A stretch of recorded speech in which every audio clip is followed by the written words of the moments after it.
¿Qué tal, mis amigos? Bienvenidos a otro estudio de la palabra del Señor. Gracias por acompañarnos hasta hoy y también felicitamos a los que se han ganado los obsequios respondiendo algunas preguntas de los temas que hemos dado. Estamos aprendiendo el plan de salvación desde la perspectiva de las fiestas del santuario y hoy estudiaremos una fiesta más. Ya estudiamos la fiesta de la Pascua, la fiesta de los panes sin levadura, la fiesta de las primicias, la fiesta de Pentecostés, la fiesta de las trompetas y hoy nos toca la fiesta del día de la expiación.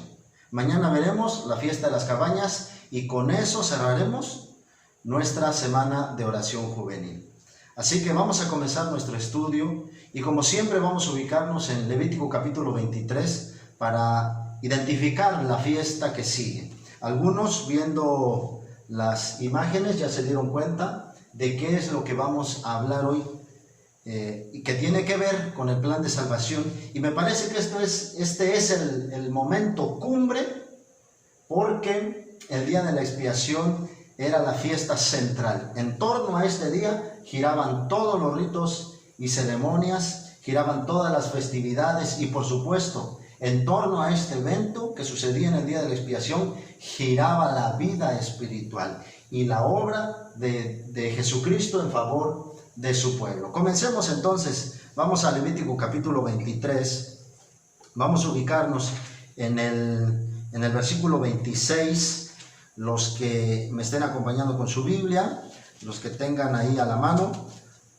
vayan conmigo. Les recuerdo que el Levítico capítulo 23 contiene las 7 fiestas que hemos estado estudiando. Dice así, Levítico capítulo 23, a partir del versículo 26. Habló Jehová a Moisés y le dijo: a los 10 días de este 7º mes será el día de la expiación. Tendréis santa convocación y afligiréis vuestras almas y presentaréis una ofrenda quemada a Jehová. No hagas ningún trabajo en este día, pues es día de la expiación para reconciliaros delante de Jehová vuestro Dios. Hay palabras aquí que nos interesan comentar para poder entender qué sucedía en el día de la expiación y por qué era necesario este rito. El Señor dice: tendrás que hacer expiación para que haya reconciliación. Ustedes saben que la historia de la humanidad está llena de errores desde la caída que menciona el libro de Génesis hasta nuestros días. Vemos los resultados del pecado. El pecado causó principalmente 3 cosas. Número 1, causó condenación. Número 2, causó separación. Y número 3, causó depravación. Estas 3 cosas que causó el pecado y que vinieron a romper la relación entre Dios y el hombre, es necesario que sea restaurada. Pero para que sea restaurada, el Señor tiene que llevar a cabo el tratamiento al pecado.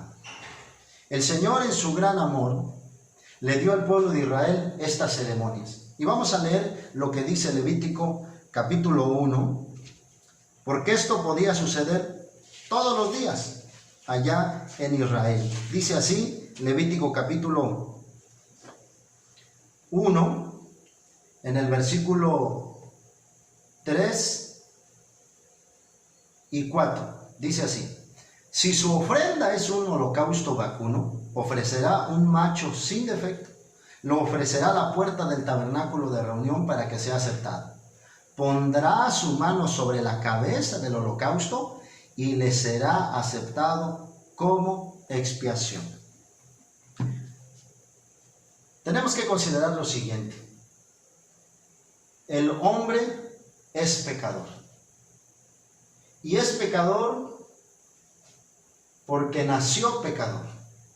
Y cuando el hombre comete un pecado, y cuando el hombre se da cuenta que es pecador, también debe saber que por ser pecador merece la muerte.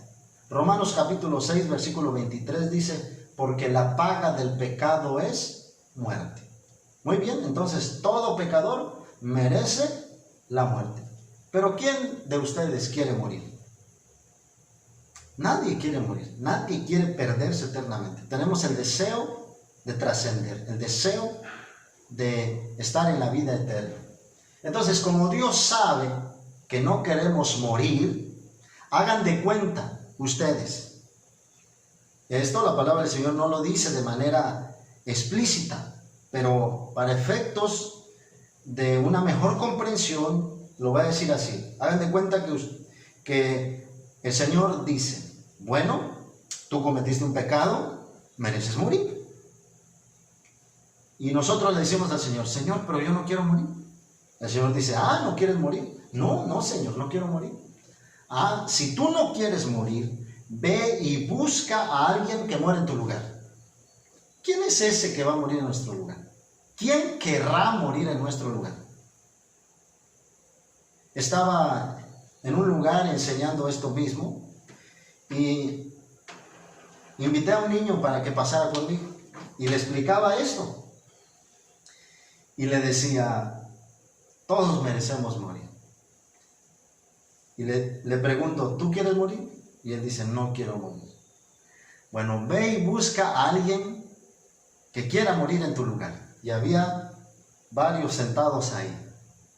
Y entonces le brillan los ojos al niño y dice, mi hermanita. Y cuando llega donde estaba la hermanita para traerla, para que según el ejemplo muriera en su lugar, la niña dice, no, yo no quiero morir, que muera otro, yo no voy a morir. Este es un pequeño ejemplo para que nos demos cuenta que ningún ser humano puede morir por otro para efectos del perdón y de la salvación. Ningún ser humano puede interceder por otro para efectos del perdón, para efectos de la salvación. Podemos interceder por otros, pero no podemos hacer más.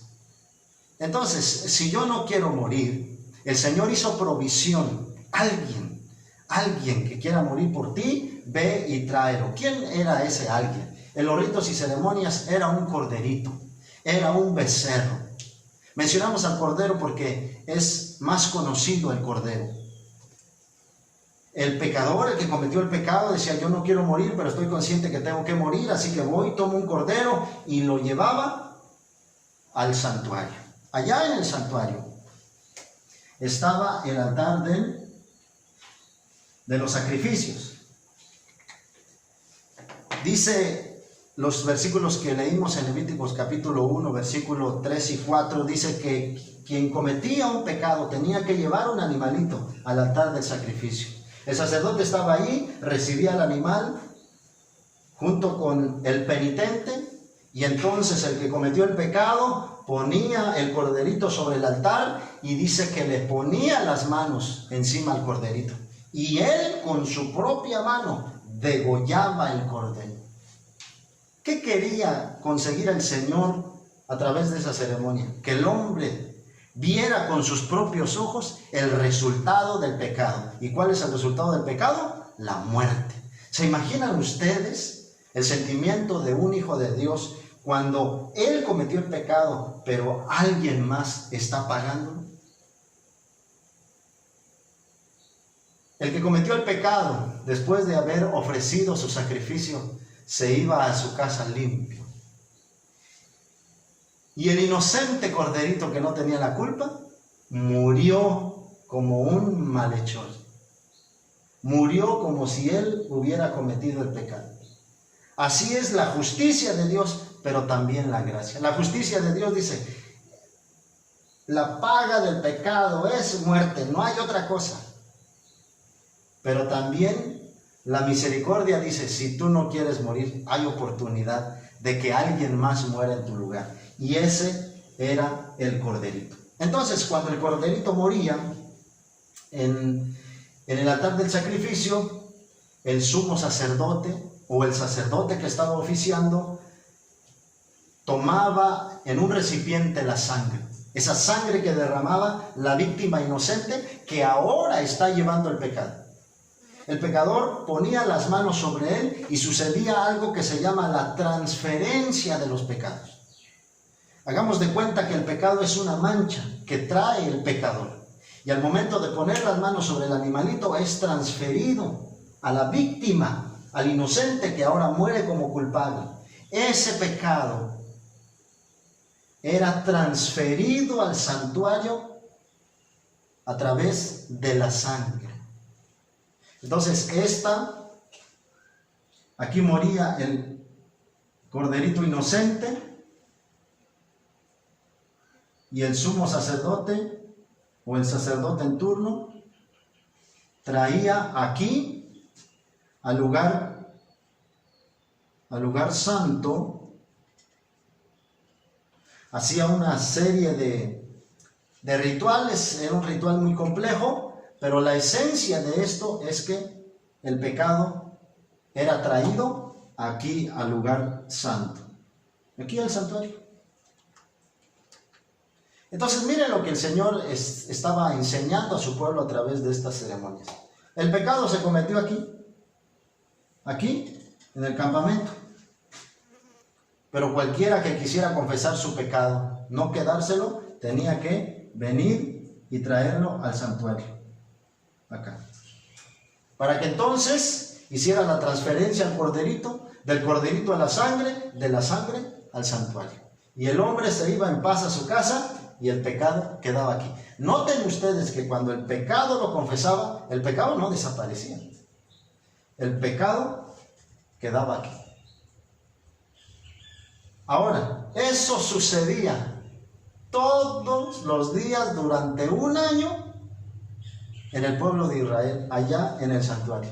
¿Se imaginan ustedes cómo estaba este lugar de la sangre de los animales?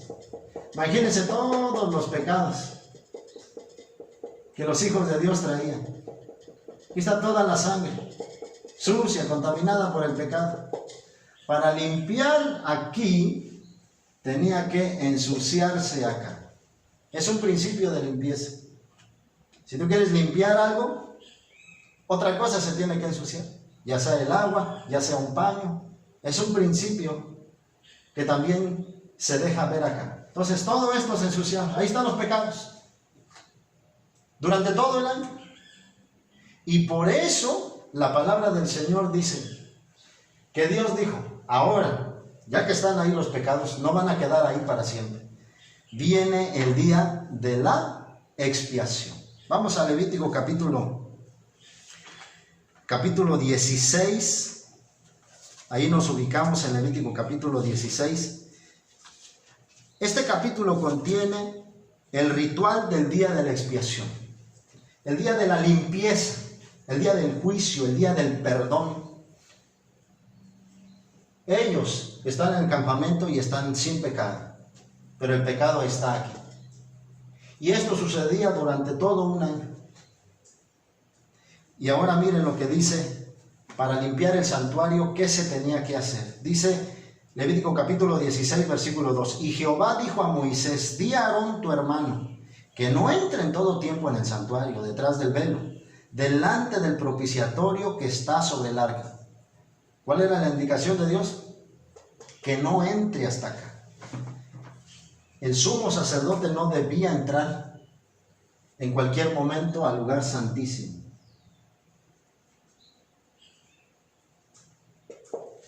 No debía entrar. Lugar santo, lugar santísimo. Entraba acá, mientras se ofrecía el sacrificio diario. Pero para hacer la purificación en el día de la expiación, solamente podía entrar una vez al año. Aquí donde estaba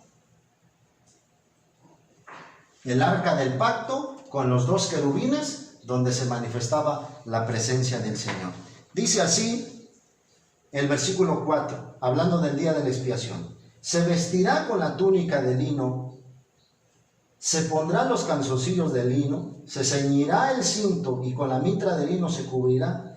Estas son las santas vestiduras con que se ha de vestir después de lavar su cuerpo con agua. El sumo sacerdote, siendo ser humano, primero tenía que lavarse, tenía que ofrecer un sacrificio por sí mismo y luego iba a ofrecer un sacrificio por todo el pueblo.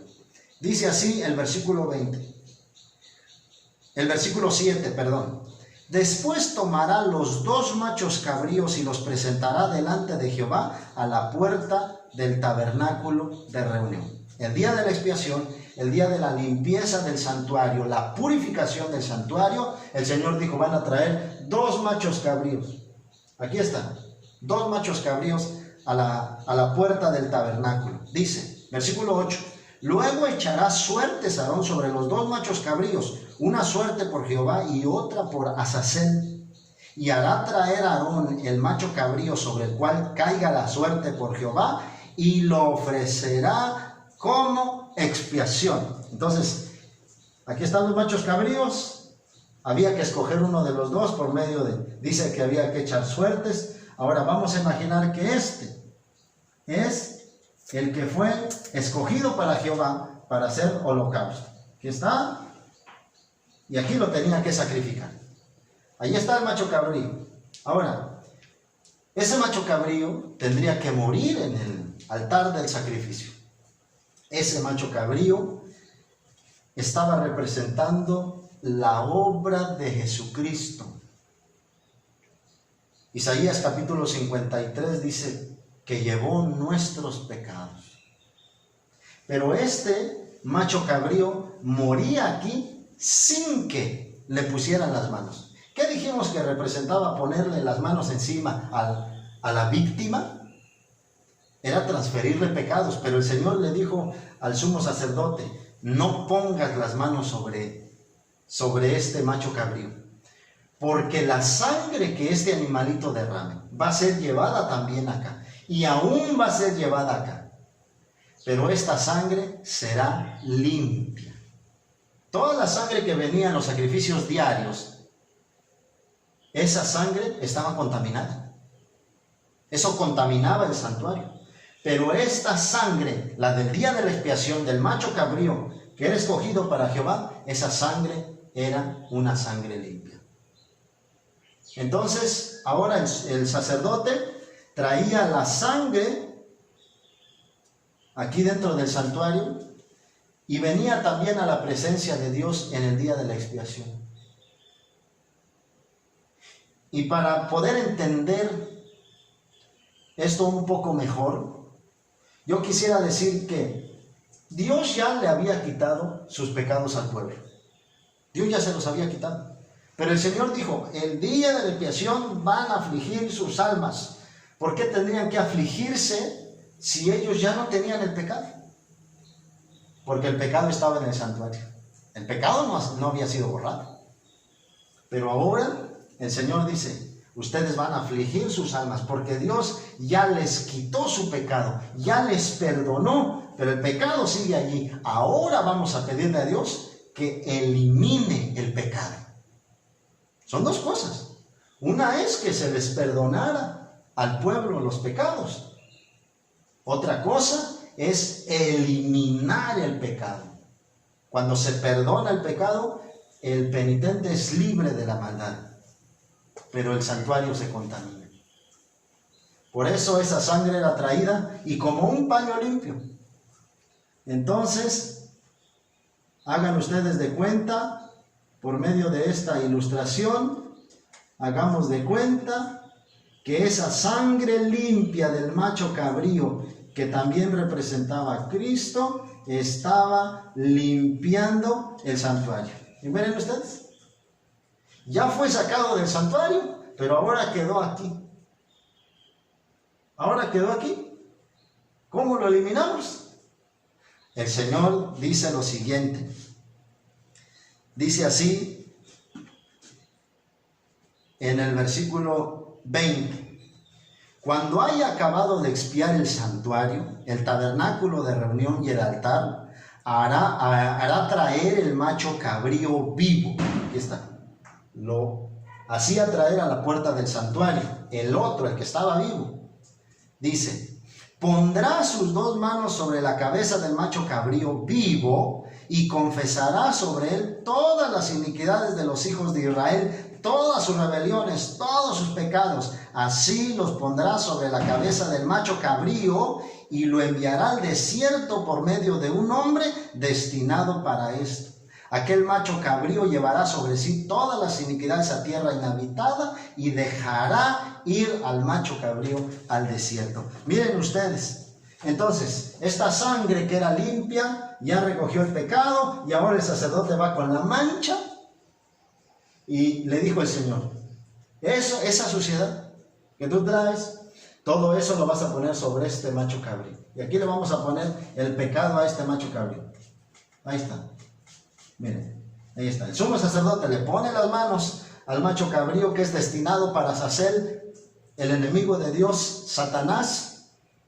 Y entonces dice, cuando ya le haya puesto las manos, haya confesado todos los pecados, los que estaban aquí se les pone al macho cabrío y ahora dice que este macho cabrío tendría que ser enviado al desierto. Y allá se murió.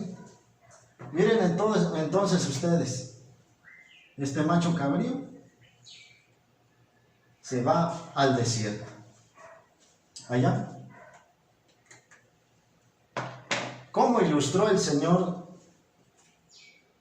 la obra de la eliminación del pecado? Dios no solo quiere que vivamos sin pecado. Dios no solo quiere que abandonemos el pecado de nuestras vidas. Dios quiere eliminar el pecado. Ese es el trabajo que Dios está realizando. Y eso, toda esta ceremonia del día de la expiación, de la purificación del santuario, tiene también un cumplimiento. Esta fiesta tiene una realidad. Y vamos a Daniel capítulo 8, versículo 14. Esta es una profecía muy conocida. Daniel 8:14 dice lo siguiente. Él me dijo, hasta 2300 tardes y mañanas el santuario será purificado. Aquí hay una profecía. 2300 tardes y mañanas. Damos de cuenta que esta es la profecía. ¿Cuándo empieza esa profecía? Esta profecía es muy extensa. Solamente vamos a tocar los puntos vitales. Cuando Daniel recibe esta visión, el Señor le dice, hasta 2300 tardes y mañanas el santuario será purificado. Recuerden que mientras no venía el día de la expiación, el santuario estaba sucio. Ahí estaban los pecados de los israelitas. Cuando el Señor le dice a Daniel, hasta 2300 tardes y mañanas el santuario será purificado, para él es importante porque el día de la expiación era el momento cumbre cuando Dios echaba fuera todos los pecados de ellos. Y Daniel quiere saber cuándo llega el verdadero día de la expiación.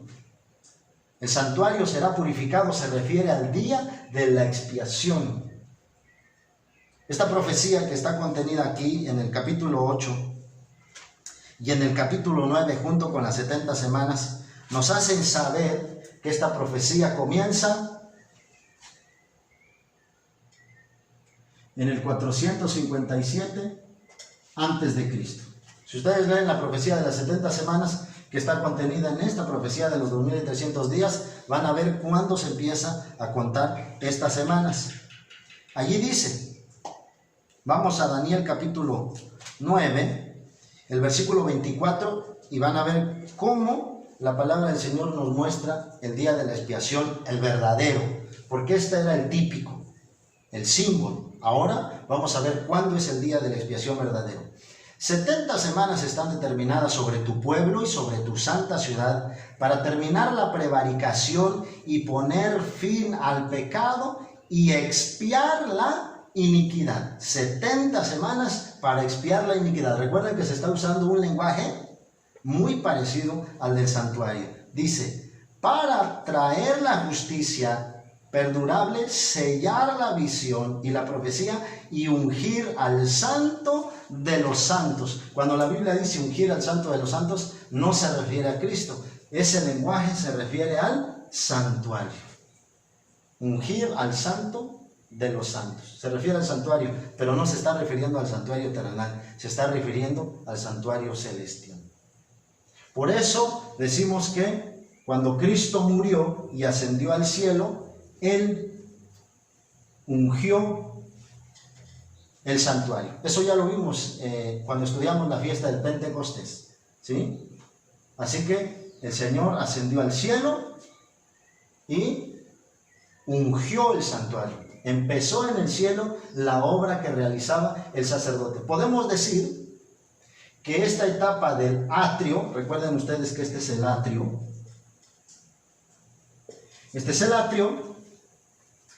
y el Señor lleva, por así explicarlo, en 3 etapas la obra que se ilustraba aquí.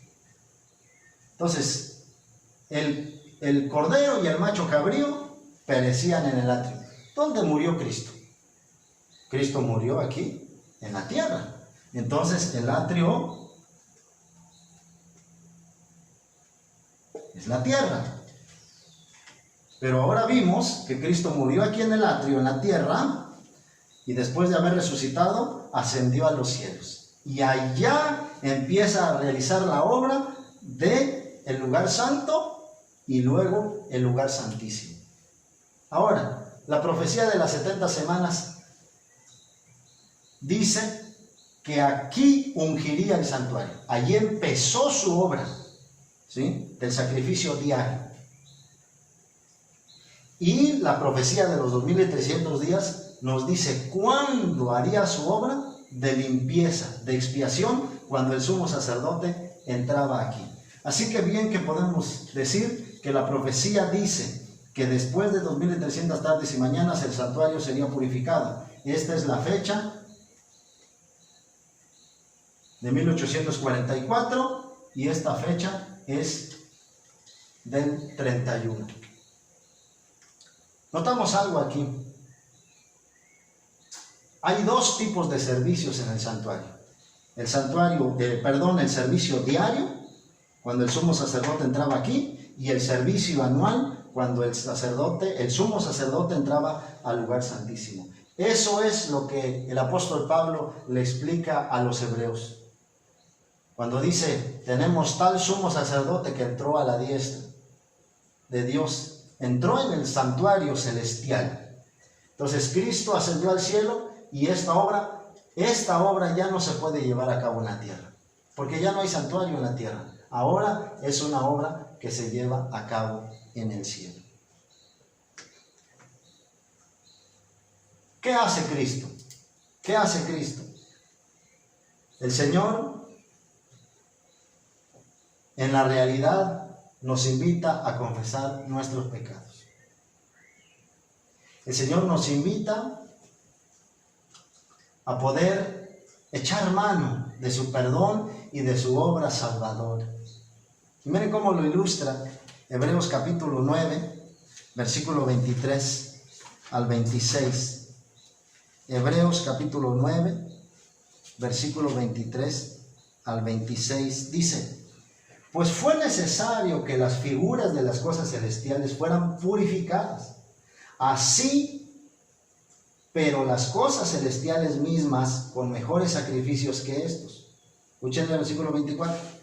Porque no entró Cristo en el santuario hecho por los hombres, figura del verdadero, sino en el cielo mismo para presentarse ahora por nosotros delante de Dios. ¿Dónde entró Cristo cuando ascendió a los cielos? Al santuario celestial. Y luego dice, no entró muchas veces como el sumo sacerdote entraba en el lugar santísimo con sangre ajena. Cristo entró por su propia sangre. Lo curioso de esto e interesante es que Cristo es el Cordero y Cristo mismo es el sacerdote. El Señor Jesucristo se entregó en el atrio, en el altar del sacrificio, allá en la cruz. Pero lo curioso es que cuando Él resucita, Él mismo lleva su propia sangre. ¿Recuerdan que era el sacerdote que llevaba la sangre? Él mismo, Cristo, lleva su sangre al lugar santo, cuando entra a los cielos. Y hace una obra preciosa de intercesión. Podemos ponerle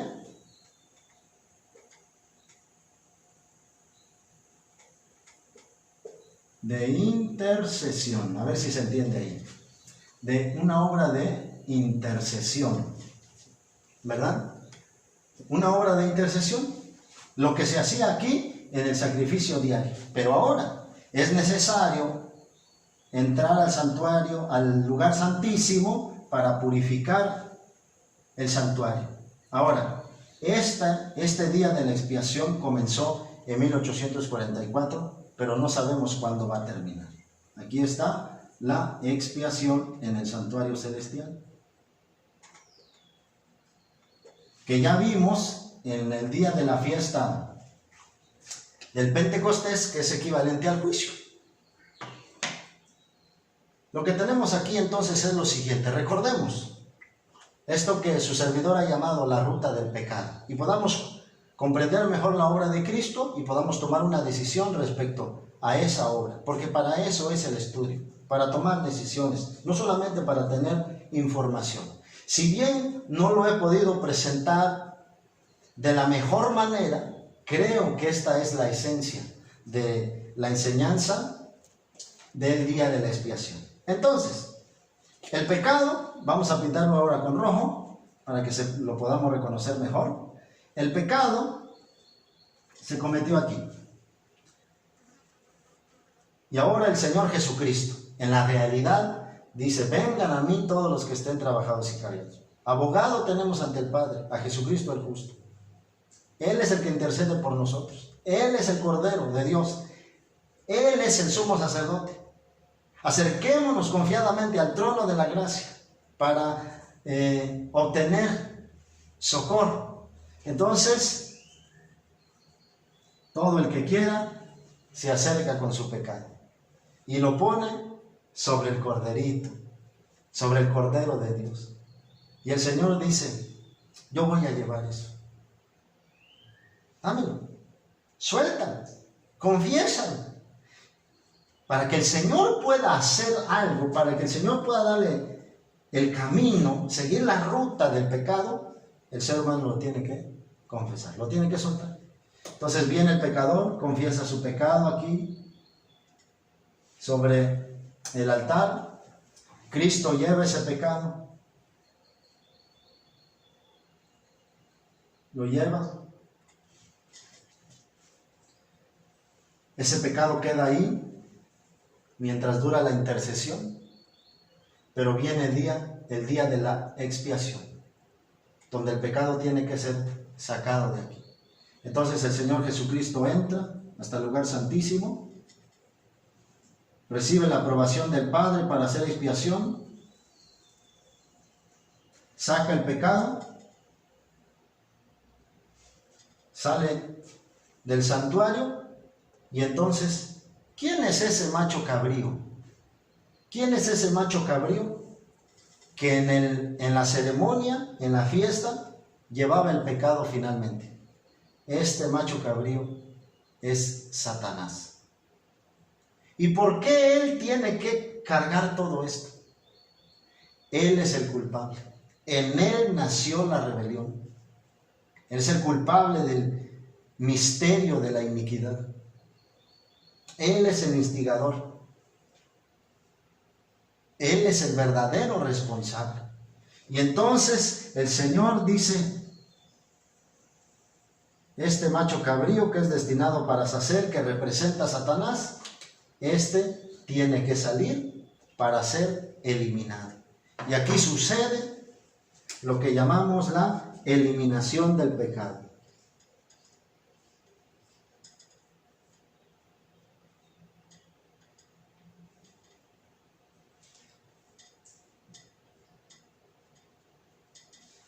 Apocalipsis capítulo 20 nos cuenta cómo va a terminar Satanás y todos sus seguidores.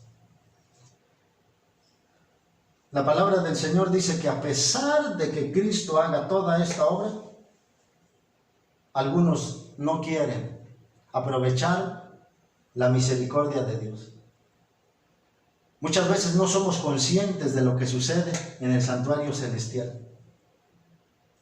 Y por eso es que no sentimos una preocupación, una angustia, una aflicción a causa del pecado. En vez de traer el pecado a Cristo y que Cristo le dé el tratamiento para que al final sea eliminado, nos justificamos. Es que si los hermanos no hicieran así, pues yo fuera diferente. Es que si mi familia, es que si hubiera hecho esto, es que si tuviera aquello, es que si no me hubieran provocado, de verdad que yo no lo hubiera hecho, si no me hubieran invitado. Vivimos justificando nuestro pecado, en vez de sencillamente traérselo a Cristo. ¿Qué dice la palabra del Señor en 1 de Juan? Si confesamos nuestros pecados, Él es fiel y justo para perdonarnos y limpiarnos de toda maldad. El Señor nos está invitando a que podamos confesar nuestros pecados. Esta ruta, esta ceremonia que se hacía en el día de la expiación y que está sucediendo en el cielo, en realidad nos muestra que pecado que no ha sido confesado es pecado no perdonado. Y nadie entrará en la gloria eterna, nadie irá a la eternidad con pecados no perdonados. Por eso es tan importante tener conciencia de esto y poder decir: Señor, en vez de buscar culpables como hizo Adán, es que la mujer que me diste, la mujer dice: es que la serpiente. Estamos depravados, eso es lo que causó el pecado, pero ahora el Señor está luchando para que nosotros comprendamos esto y seamos conscientes y confesemos nuestros pecados. Y el Señor los va a llevar al santuario celestial. Allí están, por medio de los registros en los libros, cada pecado, cada mirada, cada intención, cada acto, todo está registrado allí. Y para que eso sea eliminado, necesitamos de la gracia de Jesucristo. Necesitamos confesar nuestros pecados. Y entonces el Señor, al final de la historia, va a eliminar con esto. Va a eliminar el pecado junto con todos los pecadores. Malaquías capítulo 4 versículo 1 dice: ciertamente viene el día ardiente como un horno, y serán todos los soberbios como estopa, y todos los que hacen maldad. Aquel día que vendrá los abrazará, dice Jehová de los ejércitos, y no les dejará ni raíz ni rama. ¿Quién es la raíz? Satanás. ¿Quién es la rama? Todos los que le siguen. Versículo 3. Pisotearéis a los malos, los cuales serán ceniza bajo la planta de vuestros pies, el día en que yo actúe, dice Jehová de los ejércitos. Miren ustedes, el Señor va a eliminar. El plan de Dios es eliminar esto. Eliminar el pecado. Quitarlo, no solo de la vida de sus hijos, sino quitarlo del universo.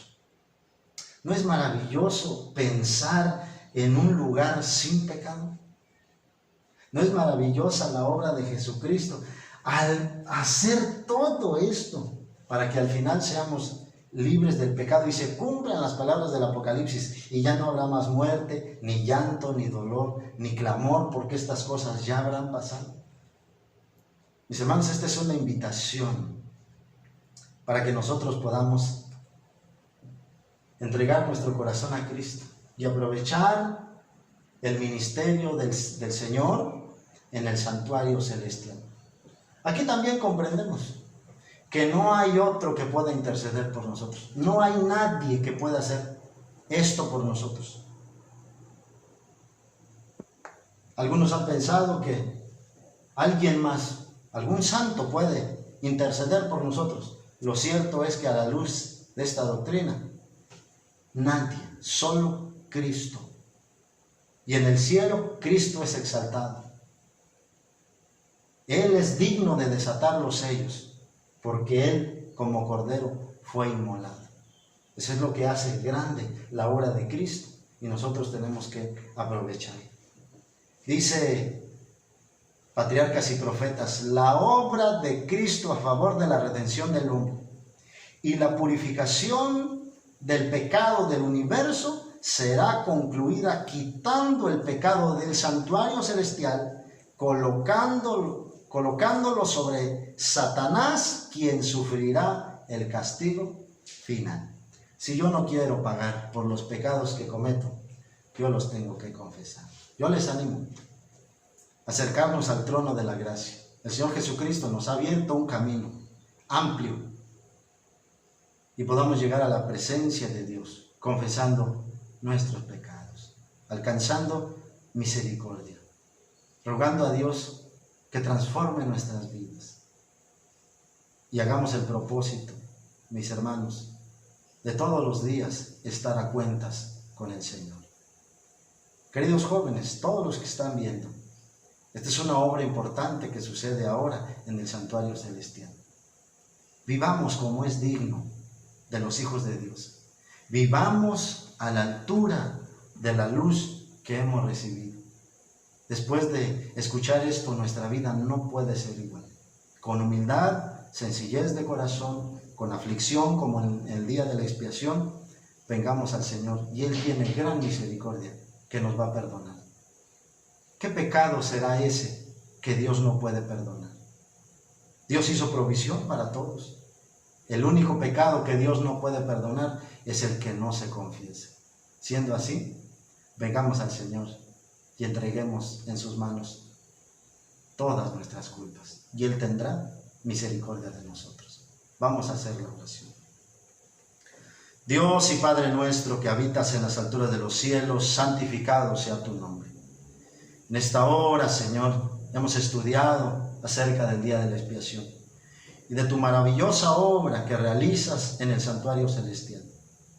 No sabemos, Señor, cuándo dejarás de interceder, cuándo dejarás de ofrecer tu sacrificio, pero mientras tenemos acceso a la gracia, queremos acercarnos a ti. Tú que eres el Cordero, que moriste por nosotros, tú que eres el sumo sacerdote en el santuario celestial, intercede por nosotros. Ayúdanos, Señor, porque nuestro pecado está delante de nosotros. Ayúdanos a que tu Espíritu Santo nos convenza de pecado y confesemos nuestra maldad. No la justifiquemos, no busquemos culpables. Reconozcamos como el Hijo pródigo: Padre, he pecado contra el cielo y contra ti. Y tendremos misericordia, y tendremos paz, y tendremos perdón. Y si nos entregamos a ti, seremos candidatos para entrar en el reino de los cielos. Toca el corazón de tus hijos allá donde están y no permitas que ninguno se quede sin recibir la bendición de la obra de Jesucristo en el santuario celestial. En el nombre de nuestro Salvador lo pedimos. Amén. Muchas gracias. Dios les bendiga.